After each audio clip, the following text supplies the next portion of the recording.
পিছত পুনৰ যুদ্ধৰ দামামা। নমস্কাৰ, মই মৃদু পৱনে স্বাগতম জনাইছো নিউজ 18 অসম নৰ্থ ইষ্টৰ ডিজিটেল লাইভলৈ। আৰু সমগ্ৰ বিশ্বই এতিয়া উদ্বেগত থাকিবলগীয়া এটা বিষয় পুনৰ পোহৰলৈ আহিছে যে ইজৰাইল আৰু ইৰাণৰ মাজত পুনৰ যুদ্ধ আৰম্ভ হ'ব নেকি। ইতিমধ্যে মধ্যপ্ৰাচ্যত পুনৰ যুদ্ধৰ দামামা বাজিছে আৰু ইজৰাইললৈ মিছাইল নিক্ষেপ কৰিছে ইৰাণে। আৰু যুদ্ধবিৰতিৰ পাছত দীৰ্ঘদিনীয়া যুদ্ধবিৰতিৰ পিছত এপ্ৰিলৰ পৰা দুইখন দেশৰ মাজত যুদ্ধবিৰতি আছিল। তাৰ পিছত ইজৰাইলে যি বেইৰুটত আক্ৰমণ চলালে তাৰ প্ৰত্যাক্ৰমণ হিচাপে এতিয়া ইৰাণে ইজৰাইলৰ ওপৰত এই আক্ৰমণ কৰা বুলি তেওঁলোকে মন্তব্য কৰিছে আৰু তাৰ পিছতেই সমগ্ৰ বিশ্বত তীব্ৰ চাঞ্চল্যই বিৰাজ কৰিছে। আৰু ইজৰাইলৰ ৰামাত ডেভিড বায়ুসেনা ঘাটিক লক্ষ্য কৰি এতিয়া ইৰাণে ধাৰাসাৰ মিছাইল বৰ্ষণ কৰিছে। দেওবাৰে নিশা তেওঁলোকে এই মিছাইলেৰে আক্ৰমণ চলালে। অৱশ্যে ইৰাণে যি ইজৰাইললৈ মিছাইল আক্ৰমণ কৰিছিল সেই মিছাইল আকাশ মাৰ্গতে ধ্বংস কৰি দিয়াত সফল হৈছে বুলি দাবী কৰিছে ইজৰাইলে। আৰু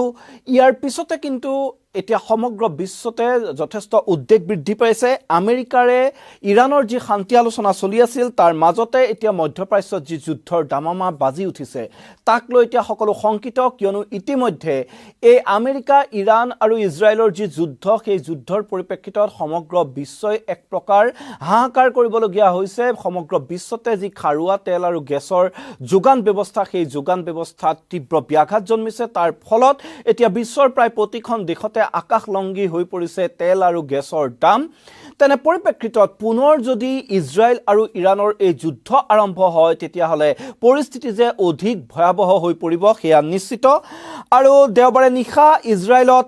মিছাইল আক্ৰমণ চলাই ইৰাণৰ ৰিভলিউচনেৰী গাৰ্ড বাহিনীয়ে। আৰু বিগত এপ্ৰিল মাহত দুই দেশৰ মাজত যি যুদ্ধবিৰতি হৈছিল তাৰ পিছত এয়াই কিন্তু প্ৰথম আক্ৰমণ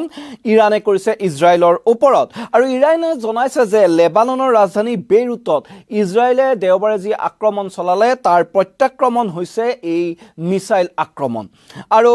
লেবাননত ইৰাণ সমৰ্থিত সশস্ত্ৰ সংগঠন যি হিজবুল্লাহ আছে সেই হিজবুল্লাহ ইজৰাইলৰ লক্ষ্য হৈ আহিছে বিভিন্ন সময়ত। আৰু প্ৰায়ে তেওঁলোকৰ ঘাটিক লক্ষ্য কৰি ইজৰাইলে আক্ৰমণ চলাই আছে। এক প্ৰকাৰ ইজৰাইলৰ নেতান্যাহুৱে হুংকাৰ দিছিল যে সম্পূৰ্ণৰূপে উৎখাত কৰা হ'ব হিজবুল্লাহ বাহিনীক আৰু হিজবুল্লাহ এই যি সন্ত্ৰাসবাদী সংগঠনটোক পুলিয়ে পোখাই উঘালি পেলোৱাৰ হুংকাৰ দিছিল। কিন্তু পৰৱৰ্তী সময়ত এই যুদ্ধ চলি থকাৰ মাজতে আমেৰিকাৰ মধ্যস্থতাত এক প্ৰকাৰ লেবাননত আক্ৰমণ নকৰাৰ ঘোষণা কৰিছিল ইজৰাইলে। কিন্তু তাৰ পিছত লেবাননৰ ফালৰ পৰা মিছাইল আক্ৰমণ হোৱাৰ অভিযোগ তুলি পুনৰ ইজৰাইলে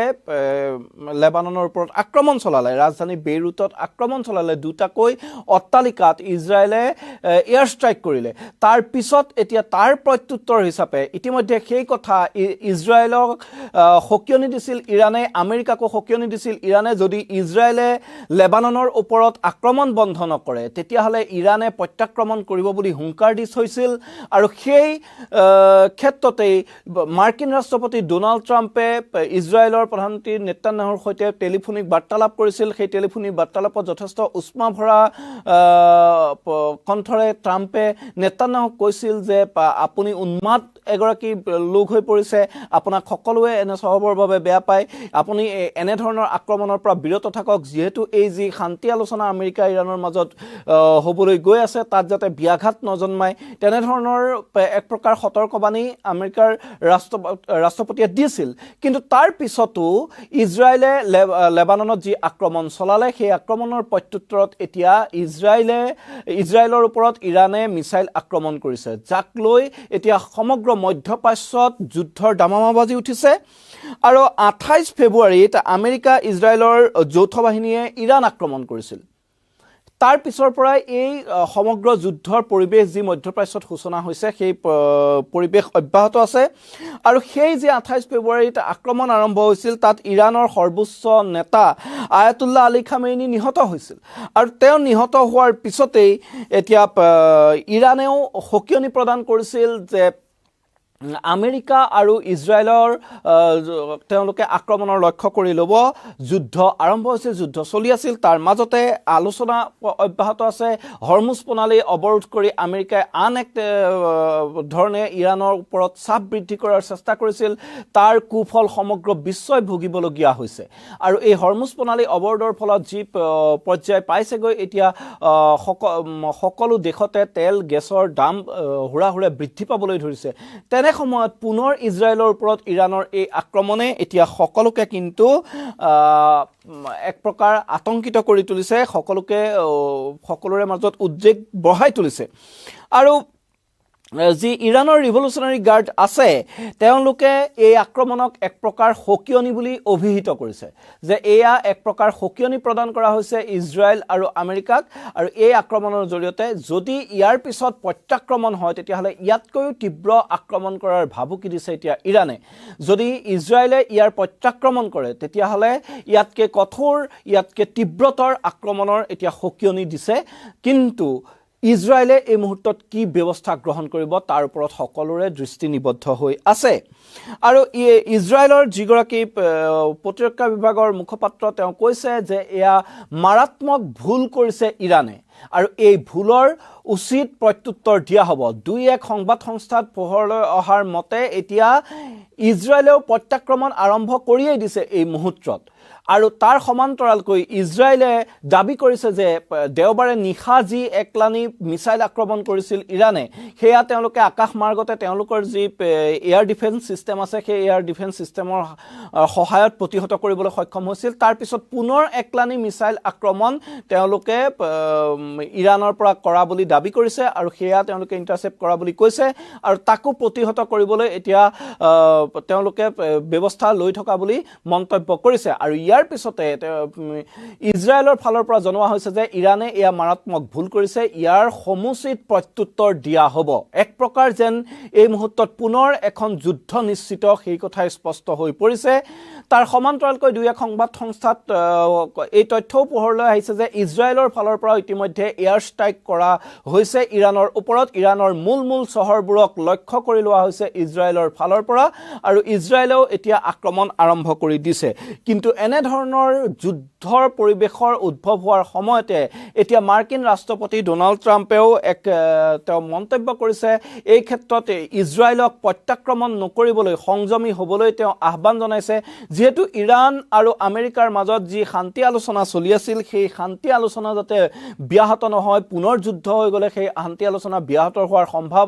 সম্ভাৱনা অধিক প্ৰবল হৈ পৰিব আৰু যাতে সেই শান্তি আলোচনা ব্যাহত নহয় তাৰ বাবে নেতান্যাহুলৈ তেওঁ নিজেই ফোন কৰি অনুৰোধ জনাব বুলিও এক প্ৰকাৰ আন্তঃৰাষ্ট্ৰীয় সংবাদ মাধ্যমত মাৰ্কিন ৰাষ্ট্ৰপতিগৰাকীয়ে মন্তব্য কৰিছে আৰু এই যি যুদ্ধ পৰিস্থিতিৰ এতিয়া সূচনা হৈছে ইজৰাইলক আক্ৰমণ কৰিলে ইৰাণে আৰু তাৰ পিছত এতিয়া ইজৰাইলে ইৰাণ আক্ৰমণ কৰিবলৈ উদ্যত হৈছে মধ্যপ্ৰাচ্যত পুনৰ যে যুদ্ধ হ'বলৈ গৈ আছে সেই কথা এক প্ৰকাৰ নিশ্চিত হৈ পৰিছে আজিৰ দিনটোত আৰু তাৰ পিছত এতিয়া পৰৱৰ্তী পৰিস্থিতি যে অধিক ভয়ংকৰ হৈ পৰিব সেয়াও কিন্তু নিশ্চিত হৈ পৰিছে এতিয়া সেই যুদ্ধখন যাতে নহয় তাৰ বাবে পুনৰ মধ্যস্থতাকাৰী ভূমিকা লৈ ডোনাল্ড ট্ৰাম্পে এতিয়া ইজৰাইলক খং সম্বৰণ কৰিবলৈ আহ্বান জনাইছে ইজৰাইলক প্ৰতিশোধ নলবলৈ আহ্বান জনাইছে যেহেতু যি শান্তি আলোচনা চলি আছিল সেই শান্তি আলোচনা যাতে ব্যাহত নহয় তাৰ বাবে তেওঁ বেঞ্জামিন নেতান্যাহুলৈ নিজেই ফোন কৰি তেওঁ অনুৰোধ জনাব বুলি ইতিমধ্যে মন্তব্য কৰিছে আৰু ইজৰাইলৰ এই কিন্তু যুদ্ধৰ পিছত এতিয়া চৰম দুশ্চিন্তাত ভুগিবলগীয়া হৈছে সমগ্ৰ বিশ্ববাসীয়ে আৰু এই যুদ্ধৰ পৰিপ্ৰেক্ষিততে সমগ্ৰ বিশ্বৰ বজাৰত বিৰূপ প্ৰভাৱ যি পৰিছে সেই বিৰূপ প্ৰভাৱৰ মূলতঃ প্ৰতিজনেই তাৰ দ্বাৰা প্ৰভাৱিত হৈছে আৰু পুনৰ যদি এই যুদ্ধ দীঘলীয়া হয় তেতিয়াহ'লে খাৰুৱা তেল গেছৰ নাটনিয়ে সমগ্ৰ বিশ্বতে যে এক ভয়ংকৰ পৰিস্থিতিৰ সূচনা কৰিব সেয়া কিন্তু নিশ্চিত সেইবাবে এতিয়া এই যুদ্ধখন কোনেও বিচৰা নাই কিন্তু এটা কথা ঠিক যে শান্তি আলোচনাৰ যি প্ৰক্ৰিয়া চলি আছিল সেই প্ৰক্ৰিয়াৰ মাজতে শান্তি আলোচনাত যাতে ব্যাঘাত নজন্মায় তাৰ বাবে ইজৰাইলক আমেৰিকাৰ ৰাষ্ট্ৰপতিগৰাকীয়েও আহ্বান জনাইছিল ইতিমধ্যে আমেৰিকাৰ মধ্যস্থতাত দুয়োখন দেশৰ মাজত এক প্ৰকাৰ যুদ্ধ নকৰাৰ যি সহমতত উপনীত হৈছিল তাৰ পিছত দেওবাৰৰ দিনটোত পুনৰ লেবাননৰ ফালৰ পৰা হিজবুল্লাৰ মিছাইল আক্ৰমণ কৰাৰ অভিযোগ তুলি ইজৰাইলে পুনৰ লেবাননত আক্ৰমণ কৰিলে আৰু সেই ইজৰাইলে যি শক্তি প্ৰদৰ্শন কৰিলে তাৰ পিছতে এক প্ৰকাৰ সকিয়নি প্ৰদান কৰিবলৈ বুলি এতিয়া ইজৰাইলৰ ওপৰত আক্ৰমণ কৰিছে ইৰানে ফলত মধ্যপ্ৰাচ্যত যুদ্ধ হোৱাটো এক প্ৰকাৰ নিশ্চিত হৈ পৰিছে ইতিমধ্যে খবৰ অহা অনুসৰি ইজৰাইলেও প্ৰত্যাক্ৰমণ আৰম্ভ কৰিছে আমেৰিকাৰ ৰাষ্ট্ৰপতিগৰাকীয়ে যদিও সংযমী হ'বলৈ আহ্বান জনাইছে কিন্তু তাৰ পূৰ্বেই এতিয়া এক প্ৰকাৰ ইজৰাইল খৰ্গহস্ত হৈ আক্ৰমণ কৰা বুলিয়ে বহু সংবাদ প্ৰতিষ্ঠানত এই বাতৰি প্ৰকাশ পাইছে তাৰ মাজতে আজি ইজৰাইলৰ প্ৰধানমন্ত্ৰী গৰাকীয়ে এতিয়া কেবিনেট বৈঠকৰ আহ্বান জনাইছে সেই কেবিনেট বৈঠকত কি সিদ্ধান্ত গ্ৰহণ কৰিব বেঞ্জামিন নেতান্যাহুৱে তাৰ ওপৰতে এতিয়া সমগ্ৰ এক প্ৰকাৰ বিশ্ব অৰ্থনীতিৰ যেন নিৰ্ভৰ কৰিছে বিশ্ব অৰ্থনীতিৰ ভৱিষ্যত নিৰ্ভৰ কৰিছে যদি ইৰাণ ইজৰাইলৰ পুনৰ যুদ্ধ আৰম্ভ হয় আৰু এই দীঘলীয়া যুদ্ধই যদি দীঘলীয়া ৰূপ লয় তেতিয়াহ'লে যে আৰু অধিক ভয়াৱহ পৰিস্থিতিৰ সূচনা হ'ব সেয়া নিশ্চিত কালিৰ দিনটোত যদি আমি চাওঁ ভাৰততো প্ৰতি ৰন্ধন গেছৰ মূল্য প্ৰায় 29 টকাকৈ বৃদ্ধি কৰা হৈছে যেহেতু হৰমুজ প্ৰণালীৰে গেছ পৰিবাহী জাহাজ অহাৰ ক্ষেত্ৰত যথেষ্ট অসুবিধাৰ সন্মুখীন হৈছে এই সমগ্ৰ বিশ্বতে যি গেছ আৰু খাৰুৱা তেলৰ যি যোগান ব্যৱস্থা সেই যোগান ব্যৱস্থা ব্যাহত হৈ পৰিছে এই যুদ্ধখনৰ বাবে আমেৰিকা ইজৰাইল আৰু ইৰাণৰ যি যুদ্ধ সেই যুদ্ধৰ বাবে এই সমগ্ৰ যি বিশ্বতে খাৰুৱা তেল আৰু ৰন্ধন গেছৰ এই যি যোগান ব্যৱস্থাটো সেই যোগান ব্যৱস্থাটো এক প্ৰকাৰ স্থবিৰ হৈ পৰিছে তেনেস্থলত ভাৰতেও কিমান দিনলৈ এই তেল গেছৰ দাম আন দেশৰ তুলনাত কমকৈ বৰ্তমান কেন্দ্ৰীয় চৰকাৰৰ ফালৰ পৰা কৈ অহা হৈছে যে তেওঁলোকে বিশ্বৰ আন দেশবোৰৰ তুলনাত এই তেল আৰু গেছ ভাৰতবাসীক যথেষ্ট কম মূল্যত তেওঁলোকে প্ৰদান কৰি আহিছে কিন্তু যদি পুনৰ যুদ্ধ হয় পুনৰ যদি এই যুদ্ধখন দীৰ্ঘদিনৰ বাবে হৈ থাকে তেতিয়াহ'লে সেই কম দামত কিমান দিনলৈ তেল গেছ দি থাকিব পাৰিব তাতো আশংকা আছে আৰু কালিৰ দিনটোত ৰন্ধন গেছৰ প্ৰতিটো চিলিণ্ডাৰৰ দাম 29 টকা বৃদ্ধি হৈছে আৰু সেই বৃদ্ধি যে হৈয়ে থাকিব এই কথাও এক প্ৰকাৰ নিশ্চিত হৈ পৰিব যদি এই যুদ্ধ দীঘলীয়া হয় কোনেও নিবিচাৰে এনে ধৰণৰ যুদ্ধ জৰ্জৰ পৰিস্থিতি কিন্তু বিগত প্ৰায় 3টা মাহ 4টা মাহ ধৰি এই যুদ্ধ চলিয়ে আছে আৰু এই যুদ্ধৰ যি কুপ্ৰভাৱ সেই কুপ্ৰভাৱ সমগ্ৰ বিশ্বই ভোগ কৰিবলগীয়া হৈছে এতিয়া আজি নেতান্যাহুৰ যি কেবিনেট বৈঠকৰ আহ্বান কৰিছে সেই কেবিনেট বৈঠকৰ পিছত কি সিদ্ধান্ত লয় পুনৰ ইজৰাইলে ইৰাণৰ বিৰুদ্ধে যুদ্ধ ঘোষণা কৰে নেকি যদি তেনেই হয় তেতিয়াহ'লে এক ভয়ংকৰ পৰিস্থিতি যে হ'বলৈ গৈ আছে সেয়া নিশ্চিত এই ক্ষেত্ৰত আমেৰিকাৰ ৰাষ্ট্ৰপতিগৰাকীয়ে কি ভূমিকা লয় তেওঁৰ আহ্বানলৈ ইজৰাইলে সঁহাৰি জনায় নে নজনায় সেয়াও কিন্তু লক্ষণীয় হ'ব কিন্তু এতিয়া সমগ্ৰ বিশ্বৰ সকলোজন লোকৰ এতিয়া এটা কথাৰ ওপৰতে দৃষ্টি নিবদ্ধ আছে যে এই যুদ্ধই কি ৰূপ পায়গৈ প্ৰকৃতাৰ্থত এখন ভয়ংকৰ যুদ্ধ হ'ব নেকি এই যুদ্ধৰ যদি ভয়াৱহ ৰূপ লয় তেতিয়াহ'লে বিশ্বযুদ্ধ হোৱাৰ সম্ভাৱনা ইয়াত নুই কৰিব নোৱাৰি মধ্যপ্ৰাচ্যৰ এই যুদ্ধৰ পৰা ফিৰিঙতিৰ পৰা খাণ্ডৱদা হোৱা দি বিশ্বযুদ্ধৰ ফালে গতি কৰিব নেকি সমগ্ৰ বিষয় তাক লৈও কিন্তু এতিয়া চৰ্চা চলি আছে কিন্তু এই মুহূৰ্তত ক'ব লাগিব মধ্যপ্ৰাচ্যত যুদ্ধৰ উত্তেজনা ক্ৰমান্বয়ে বৃদ্ধি পাবলৈ ধৰিছে দেওবাৰৰ নিশাৰ পৰা আৰু এতিয়া আমাৰ হাতলৈ অহা খবৰ অনুসৰি ইজৰাইলে ইতিমধ্যেই ইৰাণৰ যিসমূহ গুৰুত্বপূৰ্ণ চহৰ সেই গুৰুত্বপূৰ্ণ চহৰবোৰক লক্ষ্য কৰি এয়াৰ ষ্ট্ৰাইক কৰা বুলি এক বাতৰি আহিছে যদি এনে ধৰণৰ যুদ্ধ আৰম্ভ অধিক ভয়াৱহ হ'ব সেয়া কিন্তু নিশ্চিত নমস্কাৰ এই মুহূৰ্তত মই মৃদু পৱনে বিদায় লৈছো সকলোকে ধন্যবাদ জনাইছো